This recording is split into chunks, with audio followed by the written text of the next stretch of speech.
Hello guys, welcome back to study. This is Dheeraj Kumar. अभी जो है आपका एग्जाम का डेट आ गया। कहने का मतलब आज आपको शाम को पता चल जाएगा। 14 सितंबर को है, 5 बजे के बाद सबको पता चल जाएगा। कहने का मतलब समझो कि आज आ ही गया एग्जाम का डेट। ठीक है, अब आपका एग्जाम जो है सितंबर में हो जाना है, तो थोड़ा सा जान लगाओ तैयारी में।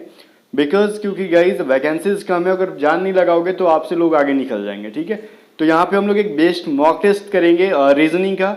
इसमें से 10 क्वेश्चन, अगर 10 सही कर रहे हो तो ऑब्वियसली एग्जाम में 10 में 10 आप ले लोगे स्कोर। ठीक है, और टारगेट हमको रखना है कि हमको एटलीस्ट डीबी जीडी आंतरिक के सेक्शन 1 में 50 प्लस स्कोर कर जाने हैं। अभी टारगेट ये करके चलना है। ठीक है, बट स्टार्ट करेंगे। स्टार्ट करने से पहले एक इंपॉर्टेंट बात मैं आपको बता दूं।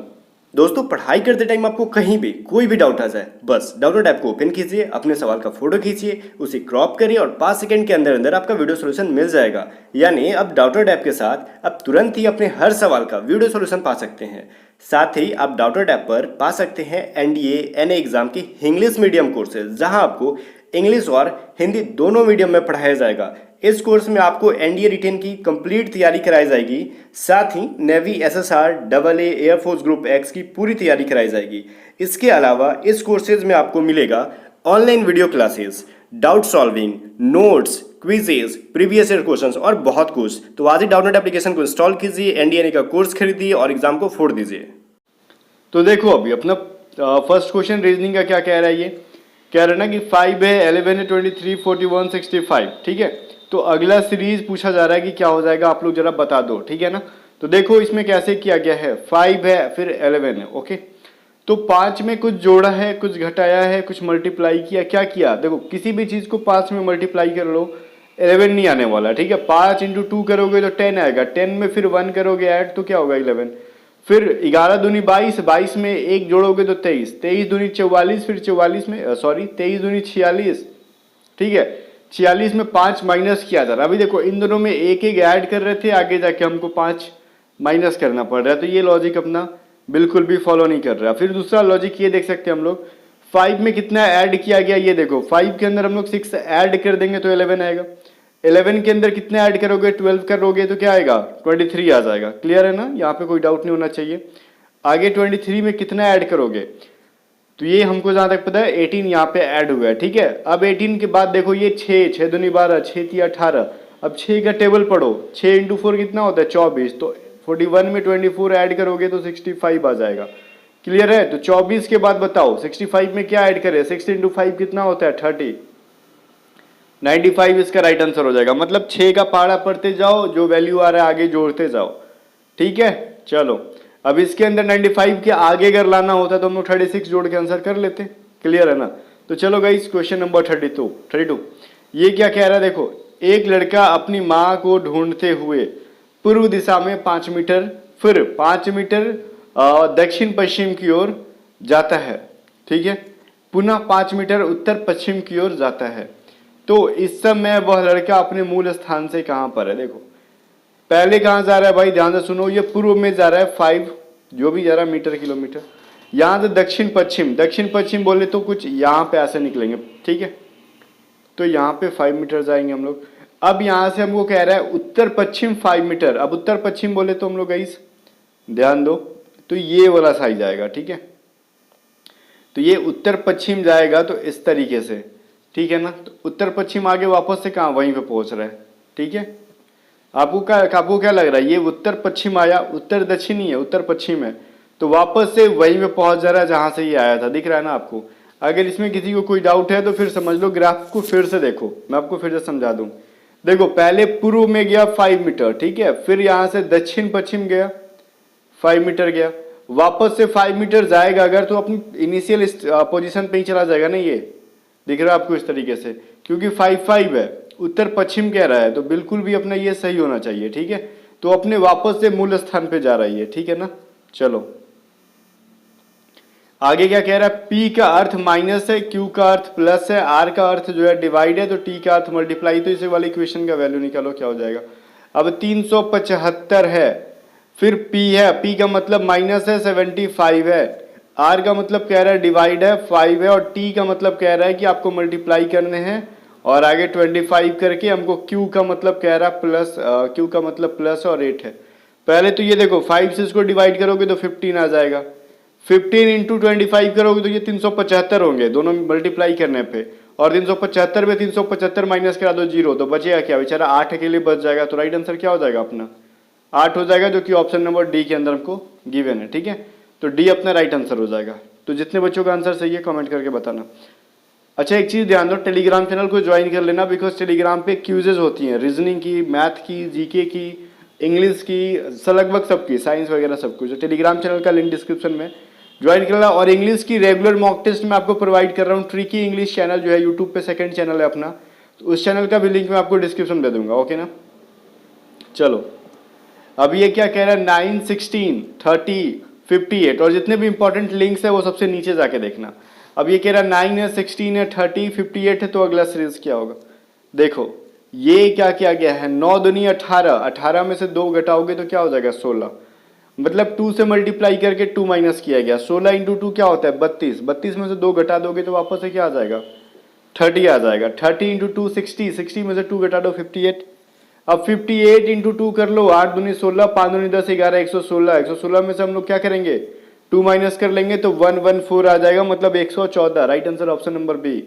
तो आई होप कि इसमें किसी को भी कोई डाउट नहीं होना चाहिए। आगे जो डाउट वाला सवाल है 35, क्योंकि बहुत सारे बच्चों से ये बनेगा नहीं जहां तक मैं जानता हूं। ठीक है, तो देखो इसको बनाना कोई बहुत ही कठिन बात नहीं है, क्वेश्चन पढ़ते जाओ, आंसर करते जाओ। क्या कह रहा है 10 वर्षों बाद ए की आयु बी की आयु की 10 वर्ष पहले की आयु से दोगुनी हो जाएगी। यदि अभी जो है ए जो है बी से 9 वर्ष बड़ा है तो बी की वर्तमान आयु बताओ। मान लो क्या है बी की वर्तमान आयु मान लो x है, ठीक है, तो a की कितनी हो जाएगी x प्लस 9 हो जाएगी, यही कह रहा है ना। मान लो वर्तमान की बात करें, b की पूछ रहा है तो b की x मान लो, तो a 9 साल बड़ा है तो x प्लस 9 हो जाएगा। क्लियर है, तो ध्यान से देखो मैं यहाँ पे लिख रहा हूँ, ये b की हो गई is equal to X plus 9। यहाँ पे मैं कुछ लिख रहा हूँ समझना पहले। अभी क्या रहा ना इसमें कि बताओ कि 10 वर्ष पहले, देखो 10 वर्षों बाद a की आयु b की आयु से b की 10 वर्ष की आयु से पहले की आयु से दोगुनी हो जाएगी। तो किसकी आयु में हम लोग 10 वर्ष जोड़ेंगे a की आयु में, क्योंकि 10 वर्षों बाद कह रहा है a की आयु, तो a की आयु में 10 साल जोड़ दो और b वाले में घटा लो 10 साल पहले की, तो दुगनी किसकी हो जाएगी भाई a की आयु दुगनी हो जाएगी। ठीक है, पहले की आयु से दुगनी हो जाएगी, तो दुगनी हो जाएगी ना, तो ये बराबर का साइन दिया है तो मल्टीप्लाई करेंगे हम लोग b वाले में, तो b से मल्टीप्लाई करोगे तो ये 2x हो जाएगा और ये 20 हो जाएगा। अब इसको सॉल्व कर लो, क्या हो जाएगा 2x माइनस 20 और ये x प्लस क्या हो जाएगा 19। ठीक है, x प्लस 19 हो जाएगा। अब x का वैल्यू क्या हो जाएगा भाई, यहाँ पे x इस साइड आएगा तो माइनस और 20 इस साइड जाएगा तो 20 प्लस 19 बन जाएगा 39। ठीक है, तो x का वैल्यू कितना आ गया 39, और x किसका एज था b का हमने माना था। ठीक है, जिसको नहीं समझ में आया वीडियो को पीछे कर करके देख लेना, समझ में आ गया। तो b की वर्तमान आयु कितनी होगी 39 वर्ष। ठीक है, 36 नंबर क्वेश्चन क्या कह रहा है 2, 4, 7, 14, 17, 34 में अगला टर्म क्या आ जाएगा, अगला पद क्या होगा।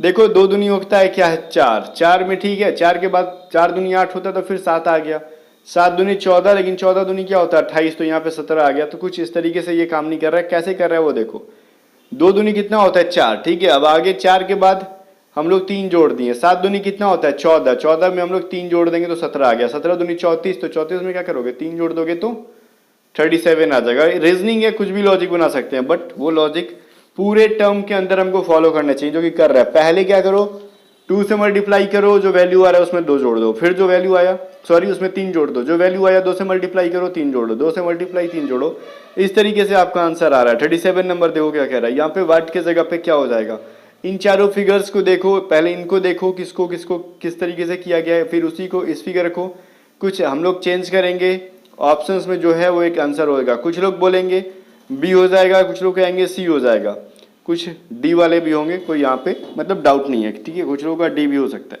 बट गाइस करेक्ट आंसर क्या होगा ये चीज देखो, ऊपर वाले को जस्ट हमको उलट देना है। ठीक है, अभी जब नीचे वाला एज इट इज मतलब सेम टू सेम जैसे था वैसे ही रहेगा। अच्छा देखो, जब नीचे वाला सेम टू सेम रखेंगे तो ये सी तो बनता नहीं किसी भी कीमत पे, क्योंकि हमको अपना ये वाला इधर निकला है, इस साइड निकला है, और सी वाले में देखो ये इधर से निकला, तो ये तो कोई ऑप्शन ही नहीं है, मतलब कोई चांस ही नहीं है कि सी बने, तो सी को भूल ही जाओ। या तो डी कह सकते हो, बी कह सकते हो, इन दोनों में से कोई एक बनेगा। ऊपर वाले का जो ये वाला साइड निकला हुआ है इधर की साइड, जब उसको उल्टा करेंगे तो ये जो है इधर से कुछ बनेगा ऐसे करके। ठीक है, तो इधर निकलेगा, उतना खराब नहीं निकलेगा, थोड़ा बढ़िया निकलेगा, बट मेरा फिगर खराब है, तो ये जो है बी बनेगा, ठीक है ना। ऊपर वाले को अगर उल्टा कर दोगे तो कुछ बी के साइड का फिगर देगा, डी नहीं देगा। डी तो सेम टू सेम कॉपी किया हुआ, ये तो होगा नहीं। तो राइट आंसर क्या है, बी है। ओके ना, चलो अगला क्वेश्चन देखते हैं क्या कह रहा है।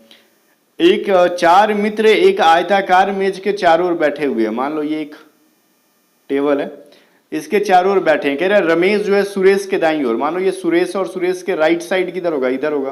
किसको, रमेश को बैठा देते हैं हम लोग, ठीक है, बैठा है।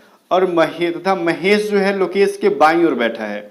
तो कौन से दो मित्र आमने सामने बैठे हैं। अच्छा देखो, महेश जो है लोकेश के बाईं ओर। अगर हम लोग लोकेश को यहां बैठाते हैं, ठीक है, तो हमारे देखो ये लोकेश जब इधर देखेगा तो इस साइड इसका लेफ्ट होगा और इस साइड क्या होगा, राइट होगा। तो लोकेश के लेफ्ट में बैठाना है किसको, हमको, महेश को। तो महेश यहाँ पे आ जाएगा। तो आमने सामने महेश और रमेश बैठे हैं, लोकेश और सुरेश बैठे हैं। तो देखो लोकेश और सुरेश कहाँ पे दे रखा है, ठीक है, आमने सामने क्या रहना, रमेश और लोकेश। यहाँ पे शायद कुछ मिस्टेक हमने किया है क्या, एक बार मैं चेक कर लूँ, ठीक है, एक बार मैं चेक कर लेता हूँ, फिर से क्वेश्चन को एक बार बना के देख लेते हैं। चार मित्र बैठे हुए हैं सामने सामने, ठीक है ना, और बोल रहा है रमेश सुरेश के दाईं ओर। तो सुरेश यहाँ पे आएगा, रमेश इसकी दाईं ओर, राइट साइड में, ठीक है। और फिर बोल रहा है महेश जो है लोकेश के बाईं ओर, लोकेश, ठीक है, यहाँ पे आएगा। तो इस लोकेश के बाईं ओर क्या आ जाएगा, महेश। अब देख लो कौन, तो लोकेश और सुरेश, ठीक है। तो लोकेश और सुरेश ऑप्शन में नहीं है। सामने सामने कह रहा है, आमने सामने बैठे हैं। अच्छा, आमने सामने कुछ इस तरीके से होगा। तो रमेश और सुरेश एक दूसरे के सामने बैठे हुए, ठीक है ना। तो यही चीज होगा। अब देखो महेश और रमेश तो है नहीं कहीं भी, सुरेश और लोकेश हमको इस तरीके से सामने सामने नहीं देखना है। हमको सामने जब भी बोलेगा तो इस तरीके से देखते हैं, आमने सामने, ठीक है। तो कॉर्नर कॉर्नर को सामने देखते हैं, तो बिल्कुल भी अपना सही है। तो लोकेश और रमेश कहते हैं, ठीक है, ये दोनों जो है सामने बैठे हैं अपने। चलो, तो अपना ऑप्शन ए सही है, रमेश और लोकेश। अब कुछ लोग यहाँ पे इस तरीके से भी बैठा सकते थे। मान लो लोकेश था अपना, रमेश, महेश, और यहाँ पे क्या होने के सुरेश था। तो कुछ लोग कहेंगे लोकेश और सुरेश, तो ये नहीं माना जाता है, ठीक है, क्योंकि कॉर्नर पे जनरली नहीं बैठाया जाता है लोगों को बैठाया जाता है कुछ ऐसे ऐसे करके, ठीक है, ऐसे ऐसे करके, क्योंकि टेप कॉर्नर में बैठ के कोई नहीं खाता है, ठीक है। तो इस तरीके से बैठाओगे तो अपना राइट आंसर आ जाएगा, ठीक है ना। चलो 39 नंबर क्या दे रहा है, सुरेश अनिल से भारी है, ठीक है, जरा मैं ऊपर कर दूं इसको। सुरेश अनिल से भारी है लेकिन इतना भारी नहीं जितना कि राजू है। अनिल जयेश से भारी है, कृष्ण जो है सुरेश से भारी है लेकिन राजू से हल्का है। इनमें सबसे भारी कौन है, सबसे पहले तो सुरेश जो है अनिल से भारी है।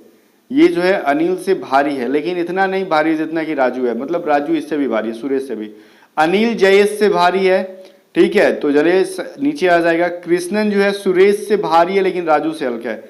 तो राजू से हल्का कौन है, कृष्णन, ठीक है। राजू से हल्का तो सबसे भारी कौन हो गया, ऊपर वाला राजू आ गया, ऑप्शन नंबर सी, ठीक है ना। चलो एंड क्वेश्चन देखो, लास्ट क्वेश्चन क्या कह रहा है अभी देखो इसमें।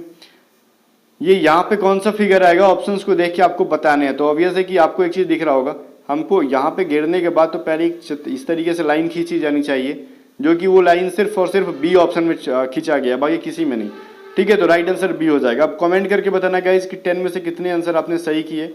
और यहाँ पे हाँ एक चीज़ मैं कह दूँ कि आपने जितने बच्चे टेलीग्राम चैनल से नहीं जुड़ जाओ, क्योंकि वहाँ पे कुछ इंपॉर्टेंट सी चीज़ें मैं वहाँ पे देते रहता हूँ, ठीक है।